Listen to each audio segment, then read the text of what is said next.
Okay.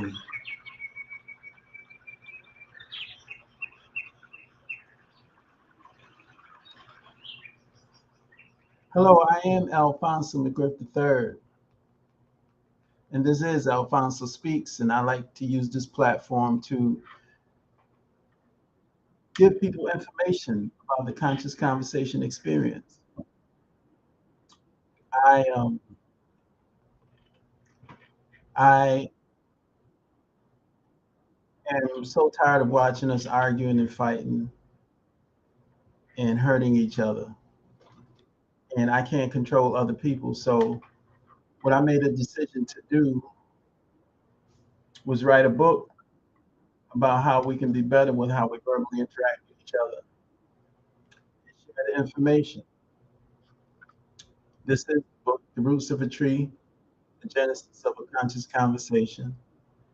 And what I talk about in every night when I come on this program is what's in this book. So again, it's The Roots of a Tree, The Genesis of a Conscious Conversation. And on the back, I speak with respect and modesty. I listen with compassion. I seek understanding. I keep an open mind. And the key to having a conscious conversation is the desire is to understand. The desire is always to understand. The goal is to understand. The purpose is to understand. Our reason for interacting is to understand each other. So that's what this is about. And just as a reminder, this Saturday coming up, the Taste of the Caribbean Arts and Culture Connecticut Incorporated presents the Hartford, Connecticut's Taste of the Caribbean Jerk Festival on Saturday, August 1st, 2026, from 1 to 9 p.m. down there at the riverfront.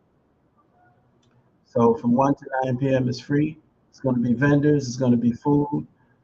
For those of you who have the little ones, they have the children's village where they do all kind of arts and crafts and all kind of interesting things for the young people. They there's going to be live entertainment, two stages, one upstairs, one downstairs, and it's just going to be a great day. So I would like to let you know that if you want to have a good time this Saturday, come down to the riverfront and enjoy Hartford, Connecticut's Taste of the Caribbean Jerk Festival. Have a good time. And I also let people know that if you want to have a conscious conversation, you're interested in having a conscious conversation, then let me know. We can get together and have a conscious conversation. It doesn't matter what it is you want to talk about. If it's something that I can relate to, and we can talk about it, it's all good. So I'm always open for a conscious conversation. It can be with a group of young people, it can be with a group of adults, or it can be one on one. It just depends on what you want. So I'm always open to have a conscious conversation. At this stage of the game, I have, I believe that I have so much good information. I just want to share it with people. I want to share it with people in hopes that maybe some of the things I share can help you improve the quality of your life. And so, um, I I have to admit that everything I do is for me, even when I do this, because I learn more about myself. I learn more about what I think I understand. And while I'm sharing, I have no problem with other people getting something out of it as well. So I'm open to sharing one-on-one groups of young people, groups of adults, for us to get together and have a conscious conversation. Whatever subject matter you want to do it on, we can have this conversation. I'm usually there to facilitate, to make sure the quality of the conversation maintains a certain standard, because that's what conscious conversation is all about. And right now, all I'm asking for is some water and some red grapes. That'll be pay enough. And a bonus would be if you got something out of the conscious conversation and you wanted to write a recommendation, that would be great as well. So uh, if you want to have a conscious conversation, inbox me and let's make it happen. The conscious conversation experience is a collaboration and a movement that chooses love and enlightenment. A collaboration and movement that chooses love and enlightenment. Now, I need to bring some clarity because I throw this word love around and I haven't really defined love based on what it means to me. Now, I have the traditional understanding of love, and it never really made sense to me. Even when I was young, I used to just say, "Ooh, that kind of love." I never wanted any parts of the kind of love that I saw growing up, and even after I became an adult. This is the kind of love people are involved in. I'm just not really into it. So, in the book, in chapter 31, I talk about what I identify as the one love experience. And I went over that in detail in one of the past talks. But I just want to define love based on how I see it. And it's probably not going to be anything you've ever heard before. But when I use the word love, this is what I'm talking about. Love is having dignity, dignity, dignity, and uncompromising, inherent, priceless self-worth and self-value that one can only give to self. It cannot be given by anyone to anyone else. This love I'm talking about is all about self, having dignity and uncompromising, inherent, priceless self-worth and self-value that one can only give to self. The reason why you can't give it to anybody else, because no one else can qualify, receive it the way I need to or you need to. And when it comes to them, if they're participating in this kind of love, there's no one other than themselves that can qualify to receive that kind of love. No one. And so the love I'm talking about, having dignity and uncompromising, inherent, priceless self-worth and self-value that one can only give self, it cannot be given by anyone to anyone else. This love is powerful and it's real, and it will make life so much easier. Because at the end of the day, uh, Bobby Womack, I think he made a song called "Looking for a Love." Won't be looking for love anywhere. The only place you can find the love that I'm talking about is in the mirror. No one else can give you the kind of love that I'm talking. No one can give you self-like, self-love, self-respect, self-responsibility, and self-knowledge. Those are the five essential tenets of love. And when I use the word love, I'm talking about having dignity and uncompromising, inherent priceless self-worth and self-value that one can only give to self. It cannot be given by anyone to anyone else.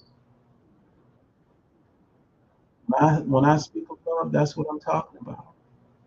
And so what happens when we're in these different relationships and different types of relationships with other people, and we, there's this general understanding, oh, I love my family, I love my this, I love my that. That's cool. But when we getting down to it, if somebody wants to have a real uh, quality interaction and relationship, something like say a marriage, boyfriend, girlfriend, both people have to engage in this kind of love for themselves. And then if they have a compatible frequency, like two people that get together that feel unbelievably good about themselves and their self-worth and their self-value, and they get together and they have a compatible frequency, that is super powerful because now it's not about trying to figure out how to express your love for somebody else. What it's about is enjoying the compatible frequency that we have, this vibration, and moving in a natural way. When we have natural compatibility with somebody, there are certain things we just do. And when that frequency is compatible, it touches our emotions. And when our emotions are touched based on a high frequency, then it's just a natural occurrence that we vibe. We don't have to uh, engage in the love we've been taught about on Valentine's because it's bogus. It's not real. It's a commercial.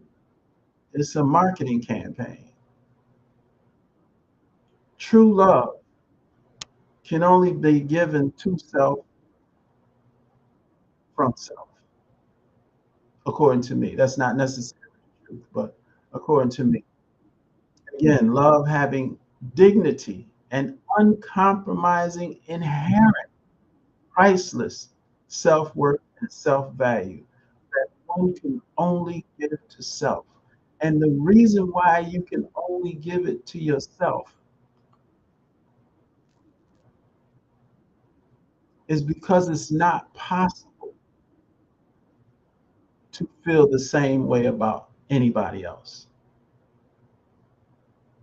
You can't feel, it's impossible, according to me. I would have to say, according to me, not necessarily the truth, but according to me, it's impossible to feel the same way about somebody else that you feel about yourself. It's just not possible when it comes to love, when it comes to having dignity and an uncompromising, inherent, priceless self worth and self value that one can only give to self. It's not possible to give that to somebody else. They have to have that on their own. They have to have that for themselves. And when you're dealing with two people who have that kind of love for themselves, it's the power is released. And there's a compatible frequency that's connected to our emotions, and the frequency is high, so our emotions are good. This is common sense.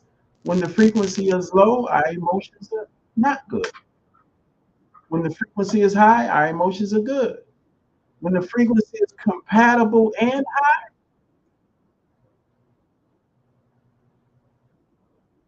and both people have this kind of love for themselves, then if the frequency happens to change, emotions don't determine the next move, but the love you have for yourself is what determines the best moves in both cases, in both people involved, with everyone involved. Emotions never make the decisions. It's the love we have for self that makes the decisions. Having dignity. When we make decisions based on dignity, when we make decisions based on an uncompromising, inherent, priceless self worth and self value, when we make decisions based on that, those are going to be the best decisions. That is where the love is. That compatible frequency and the good feelings associated with a high frequency, that's beautiful. But when the frequency is no longer compatible and the emotions are no longer high and wonderful, Then when the decisions need to be made, they're not made based on our emotional state. They're made based on the love we have for ourselves. So I just wanted to put that out there. And anybody interested in understanding this love that I'm talking about, when I talk about the one love experience, we can talk about it. We can have a conscious conversation about that. And it's a beautiful thing, this kind of love I'm talking about here, man. You know, it's a beautiful thing. For those who understand it, it's a beautiful thing. That's all I can say.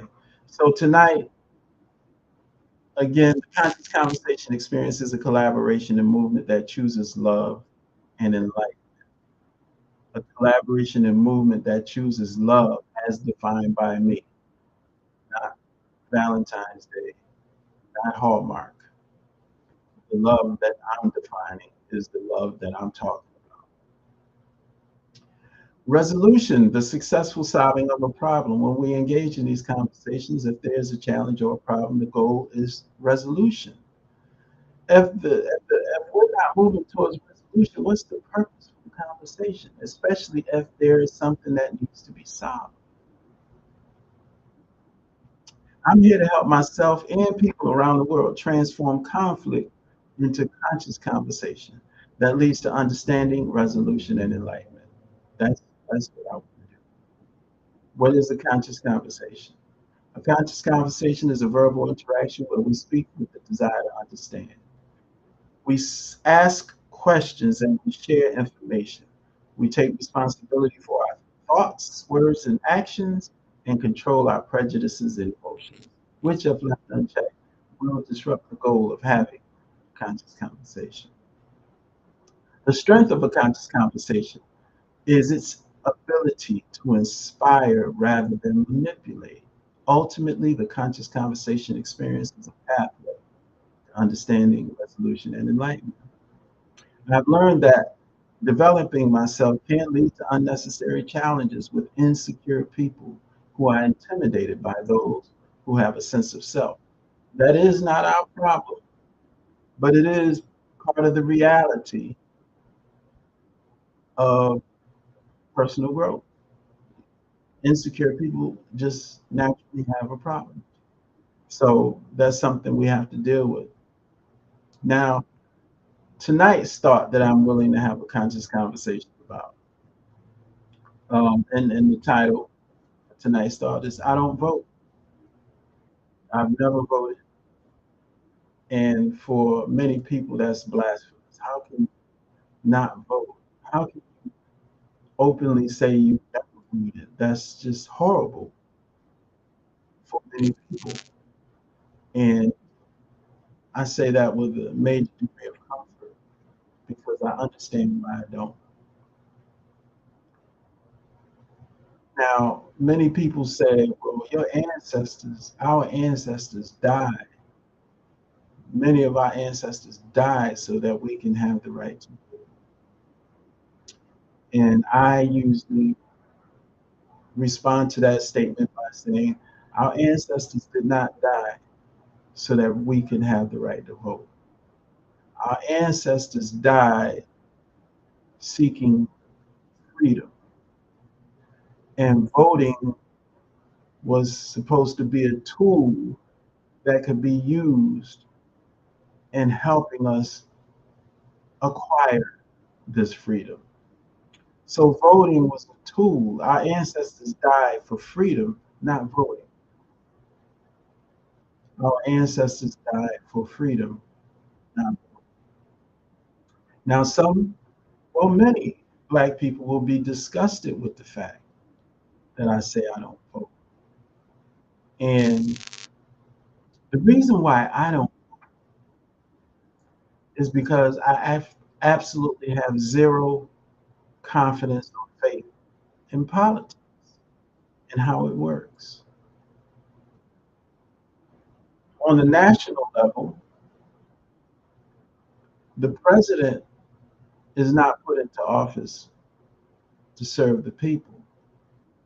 The president is put into office serve banks and big business. So the president is basically the overseer. Banks and big business are the masters, and we are the servants. Now they present an illusion like we matter. They make us feel like we matter when they have the big election and they have the maps on the news. And they talk about the electors, and each state has Democratic and Republican electors, and whoever wins the state, those electors. The funny thing is, whoever wins the state, the electors in that state are the ones who actually vote for the president. They're the ones who actually get a chance to vote for the president. That's why they have the electoral college. So the electoral college, when those electors get together,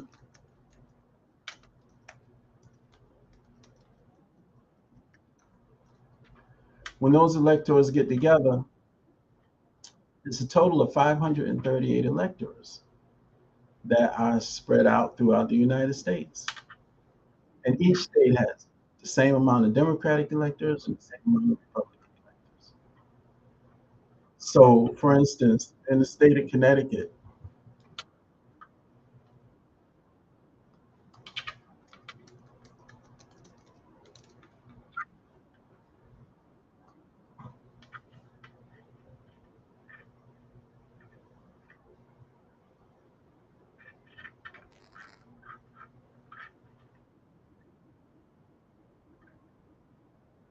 so in the state of Connecticut, how many electors in the state of Connecticut?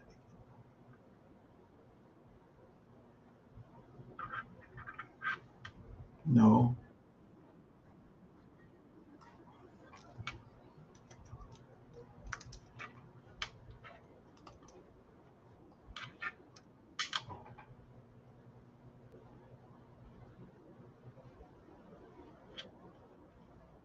So in the state of Connecticut, you have seven, seven electors. When everyone goes and they vote,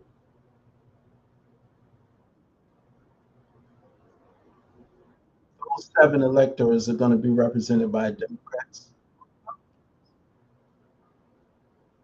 And then when that takes place, see, because what we're doing is we're voting to determine which electors get to participate in the vote at the electoral college. That's what we vote for. When you go to the polls and you vote for the president, you're just determining in your state which electors get to go and vote, the Democrat or Republican. Because it's 538 people that determine the president. It's not 345 million.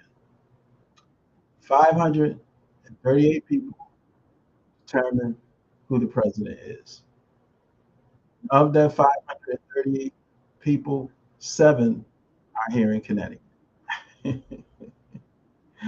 And when you go and vote, you are determining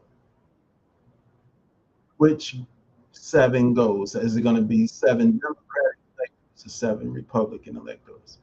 And so by the time the vote is finished and they're constantly counting up the electors, they're trying to get that, what's that midpoint?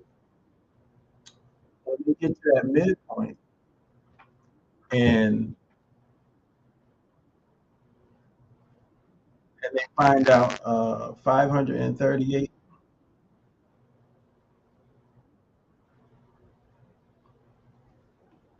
when you start getting around 260 electors, you just need 270 and you're the winner.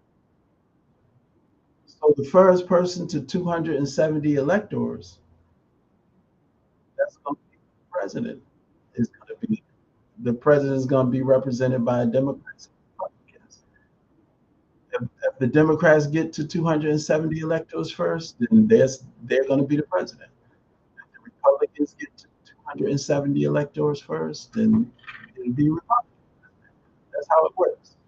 So when the people vote to determine which electors get to vote, of those 538 in Connecticut, there are seven U.S. senators and five U.S. representatives. So, and so at the end of the day, I'm saying that we don't even determine who the president is. And if we did, then they wouldn't need an electoral college. I remember back in the day when I was reading and studying history, one of the things that I read was that when they were arguing about the electoral college, one of the people literally argued that we cannot leave it in the hands of people to actually determine who the president is.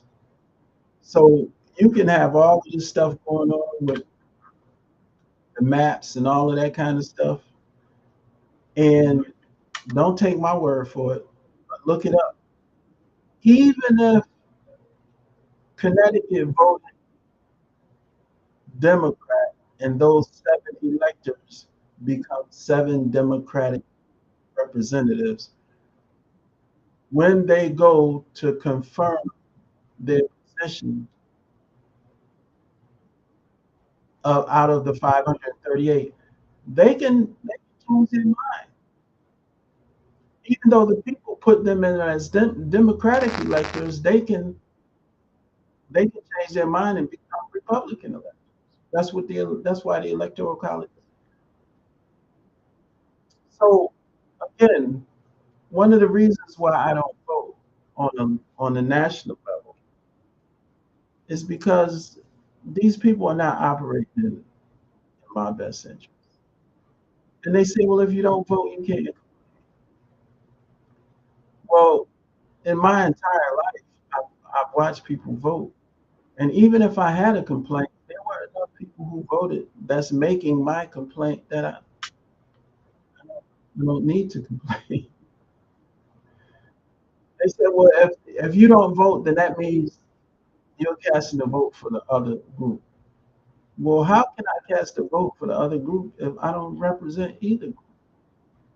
Either group is my group.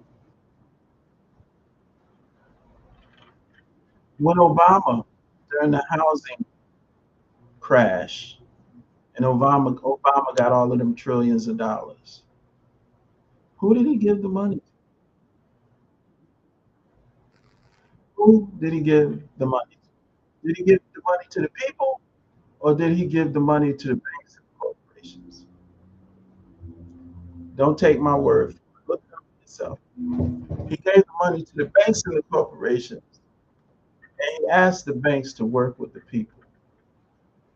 The banks said, sure, just give us the money. And people still got kicked out of their houses. I don't have any respect for that kind of system. He was supposed to be the man. He was down with the people. When black folks started complaining to Obama, no, I didn't vote for him either time. I haven't voted at all. So when black folks were saying, hey, we got a black president, Obama was very clear to remind black people, I am not of black people. I'm the president of the United States of America.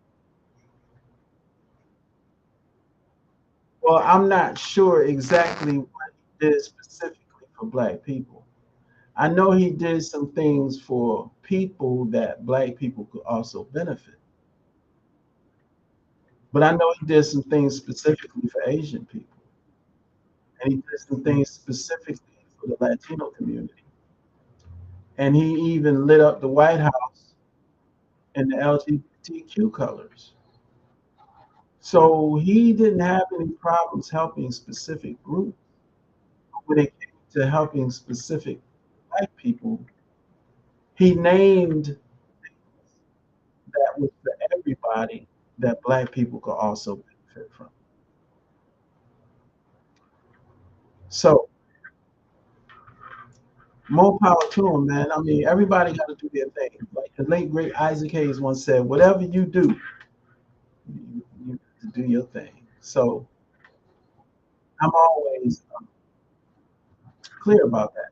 So anyway, on the national level, no, I don't vote because it's the overseer, the master, and the servant. That's the kind of relationship this government has on the national. On a local level, I don't vote because people say, well, it can make a difference on the local level and this, that, and the other. I'll say I'll vote on the local level. Put it this way: Hartford, Connecticut, Hartford, Connecticut. There's no reason why we shouldn't have a Black mayor every single time. Every single time.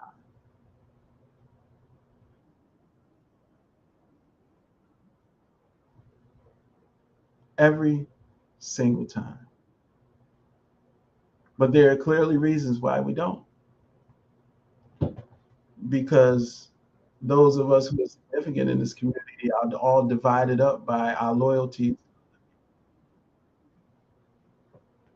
So we can't put a Black person up there and, and make them the mayor because there are certain of those among us who have loyalties to us, and we're so divided we can't represent a Black person in Hartford, Connecticut. I personally, I personally, I can say, I can comfortably say that if ever while I'm still existing on this planet, Black people can come together and put a Black person in office as the mayor, I might actually vote. But right now, when I look at the population, there's just no reason why we can't have a Black mayor every time we want one. But and the other thing about politics that I don't respect is that you can have a situation where you're a politician and you want to represent your your area the way you're supposed to do, and you want to show your area I'm doing things for our people in our area. And so in order to get things done, you got to support other people, and then they'll in turn support you. So sometimes you have to support some real wild stuff. Like this guy wants to build a housing project on a nuclear waste site, nuclear dump. And they call on you. You owe me. I supported you to get what you wanted done in your community. Now, as foul as that might seem, and this is a ridiculous extreme that I'm using, but I'm just saying this is how it goes. As foul as that might seem to you, he supported you and you needed his vote for what you wanted for your people.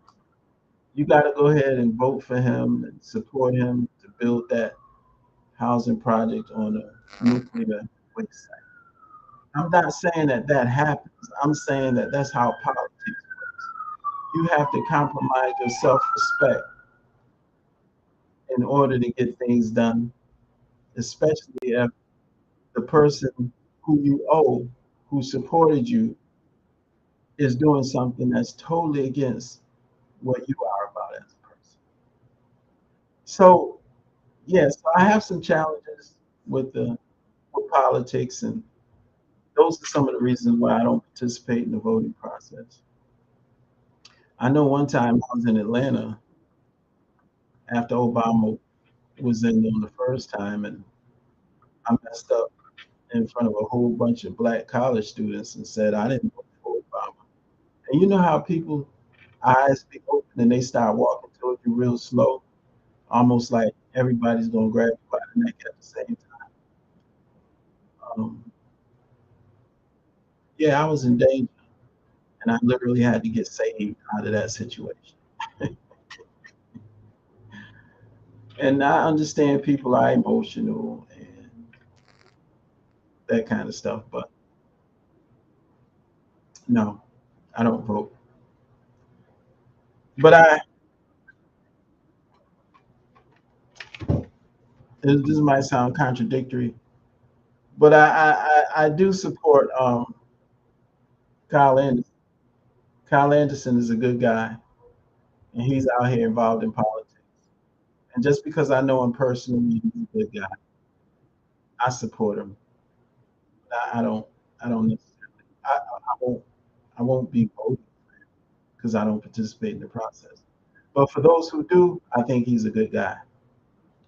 I just wanted to throw that out there since I was talking about voting.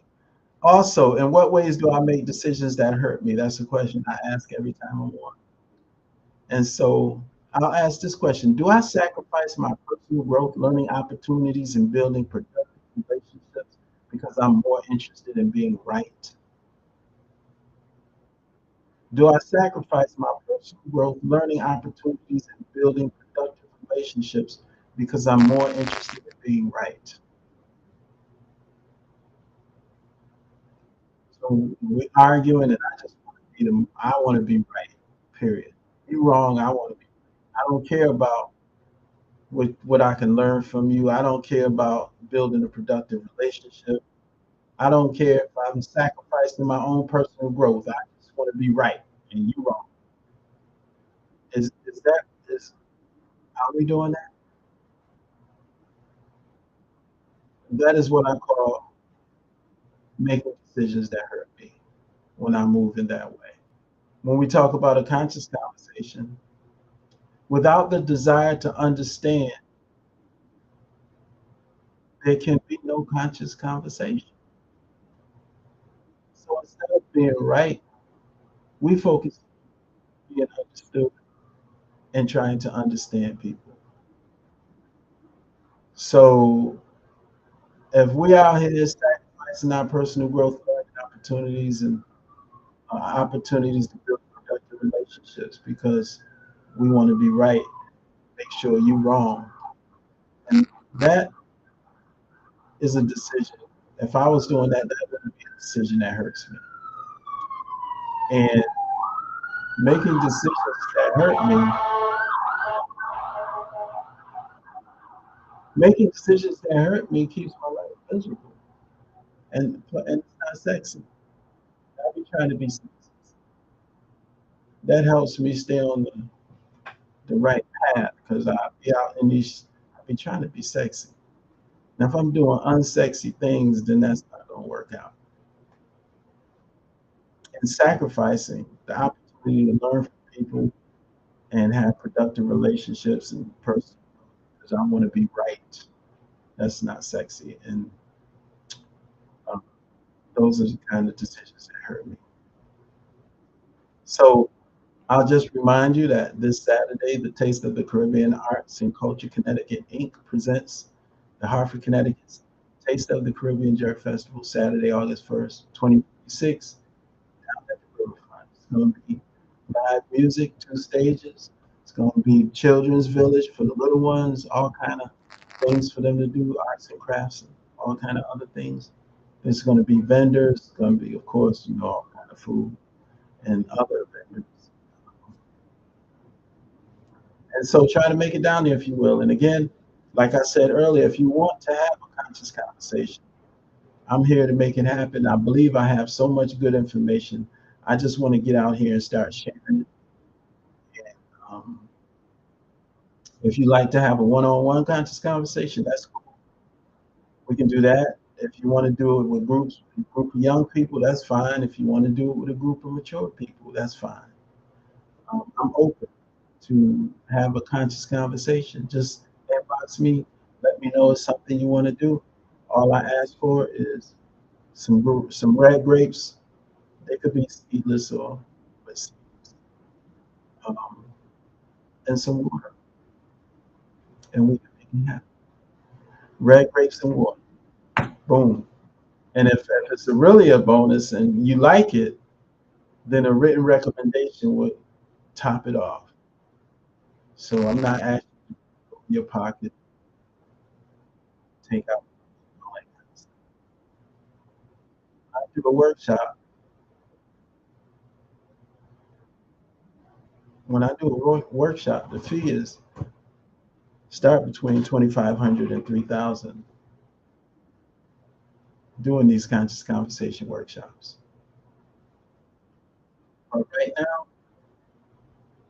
I'm charging red grapes and water and a letter of recommendation if you like what I do. So inbox me if you want to have a conscious conversation with a group or individually. Doesn't matter what the subject matter is. Just can't be rocket science because I'm not into rocket science. Life. I like to talk about life and understand personal growth and having personal peace and how to get. That's what I like to talk about. So anyway, I appreciate you. You could be doing anything right now in this very moment, and you chose to give me some time in your life. I do not take it for granted. I absolutely love you based on the definition of love I talked about earlier.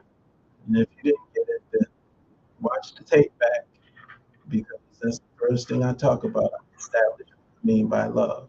I love you all, and I will never give up on our people. Ever. I will never give up on our people. You have a good night. Um, I'll see you tomorrow.